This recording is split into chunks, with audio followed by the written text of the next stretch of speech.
ರೇಣುಕಾಸ್ವಾಮಿ ಕೊಲೆ ಪ್ರಕರಣದ ಆರೋಪಿ ನಟ ದರ್ಶನ್ ಬೆಂಗಳೂರಿಗೆ ಆಗಮಿಸಿದ್ದಾರೆ. ಡೆವಿಲ್ ಸಿನಿಮಾ ಶೂಟಿಂಗ್ ಮುಗಿಸಿಕೊಂಡು ಥೈಲ್ಯಾಂಡ್ನಿಂದ ಬೆಂಗಳೂರಿಗೆ ವಾಪಸ್ ಆಗಿದ್ದಾರೆ. ರಾತ್ರಿ 11:45ರ ಸುಮಾರಿಗೆ ವಿಮಾನದಲ್ಲಿ ಕೆಂಪೇಗೌಡ ಅಂತಾರಾಷ್ಟ್ರೀಯ ವಿಮಾನ ನಿಲ್ದಾಣಕ್ಕೆ ಬಂದಿಳಿದಿದ್ದಾರೆ. ದೇವನಹಳ್ಳಿ ಬಳಿಯ ಕೆಂಪೇಗೌಡ ಏರ್ಪೋರ್ಟ್ನಿಂದ ಹೆಂಡತಿ ವಿಜಯಲಕ್ಷ್ಮಿ ಜೊತೆಗೆ ಮನೆಯತ್ತ ಕಾರಿನಲ್ಲಿ ಪ್ರಯಾಣ ಬೆಳೆಸಿದ್ರು.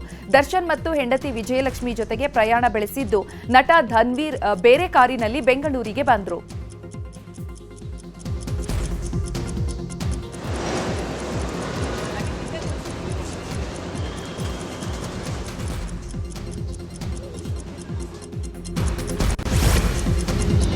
ಧರ್ಮಸ್ಥಳದಲ್ಲಿ ನಿಗೂಢ ಸಾವು ಪ್ರಕರಣಕ್ಕೆ ಸಂಬಂಧಪಟ್ಟಿದ್ದ ಫೈಲ್ ಎಸ್ಐಟಿಗೆ ಅಧಿಕೃತವಾಗಿ ವರ್ಗಾವಣೆಯಾಗಿದೆ. ಧರ್ಮಸ್ಥಳ ಠಾಣೆಗೆ ಆಗಮಿಸಿದ್ದ ಡಿಐಜಿ ಜಿತೇಂದ್ರ ದಯಾಮ ಅವರಿಗೆ ಫೈಲ್ ಹಸ್ತಾಂತರ ಮಾಡಲಾಗಿದೆ. ಧರ್ಮಸ್ಥಳ ಪ್ರಕರಣವನ್ನು ಅಧಿಕೃತವಾಗಿ ಎಸ್ಐಟಿ ತೆಕ್ಕೆಗೆ ತೆಗೆದುಕೊಂಡಿದ್ದು ಇಂದಿನಿಂದ ತನಿಖೆ ನಡೆಸಲಿದೆ. ಧರ್ಮಸ್ಥಳ ಇನ್ಸ್ಪೆಕ್ಟರ್ ಸಮರ್ಥರಿಂದ ಡಿಐಜಿ ಜಿತೇಂದ್ರ ಮಾಹಿತಿಯನ್ನು ಸಂಗ್ರಹಿಸಿದ್ದಾರೆ.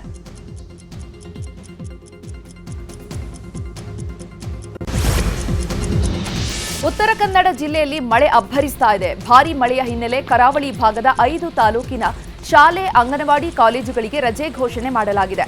ಕಾರವಾರ, ಅಂಕೋಲ, ಕುಮಟಾ, ಹೊನ್ನಾವರ, ಭಟ್ಕಳ ತಾಲೂಕುಗಳಲ್ಲಿ ಶಾಲೆ, ಕಾಲೇಜು, ಅಂಗನವಾಡಿಗಳಿಗೆ ರಜೆ ಘೋಷಣೆ ಮಾಡಿ ಉತ್ತರ ಕನ್ನಡ ಜಿಲ್ಲಾಧಿಕಾರಿ ಲಕ್ಷ್ಮೀಪ್ರಿಯಾ ಆದೇಶ ಹೊರಡಿಸಿದ್ದಾರೆ.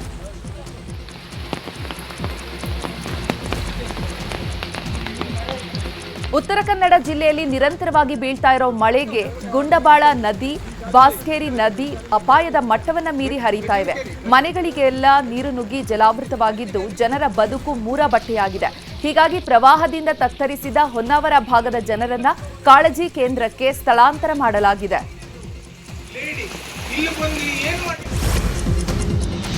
ಚಿಕ್ಕಮಗಳೂರಿನಲ್ಲಿ ಬಿಟ್ಟು ಬಿಡದೆ ಮಳೆರಾಯ ಅಬ್ಬರಿಸುತ್ತಿದ್ದಾನೆ. ದಿನನಿತ್ಯ ಧಾರಾಕಾರ ಮಳೆಯಾಗ್ತಿರೋದ್ರಿಂದ ಮುಂಜಾಗ್ರತಾ ಕ್ರಮವಾಗಿ ಅಂಗನವಾಡಿ, ಪ್ರಾಥಮಿಕ, ಪ್ರೌಢಶಾಲೆಗಳಿಗೆ ಇಂದು ರಜೆ ನೀಡಲಾಗಿದೆ. ಕಳಸ, ಮೂಡಿಗೆರೆ, ಶೃಂಗೇರಿ, ಕೊಪ್ಪ, ಎನ್ಆರ್ಪುರದಲ್ಲಿ ಶಾಲೆಗಳಿಗೆ ರಜೆ ಘೋಷಿಸಿ ಚಿಕ್ಕಮಗಳೂರು ಜಿಲ್ಲಾಧಿಕಾರಿ ಮೀನಾ ನಾಗರಾಜ್ ಆದೇಶ ಹೊರಡಿಸಿದ್ದಾರೆ.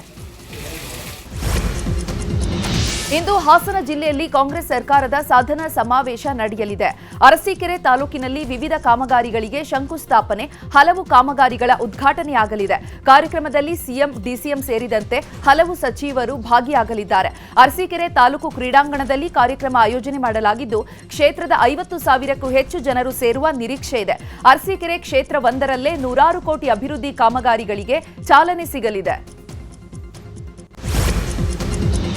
ದೆಹಲಿಯಲ್ಲಿ ನಡೆದ ಎಐಸಿಸಿ ಕಾರ್ಯಕ್ರಮದಲ್ಲಿ ಸಿಎಂ ಸಿದ್ದರಾಮಯ್ಯ ಭಾಗಿಯಾಗಿರುವ ಬಗ್ಗೆ ವಿಪಕ್ಷ ನಾಯಕ ಆರ್ ಅಶೋಕ್ ವ್ಯಂಗ್ಯವಾಡಿದ್ದಾರೆ.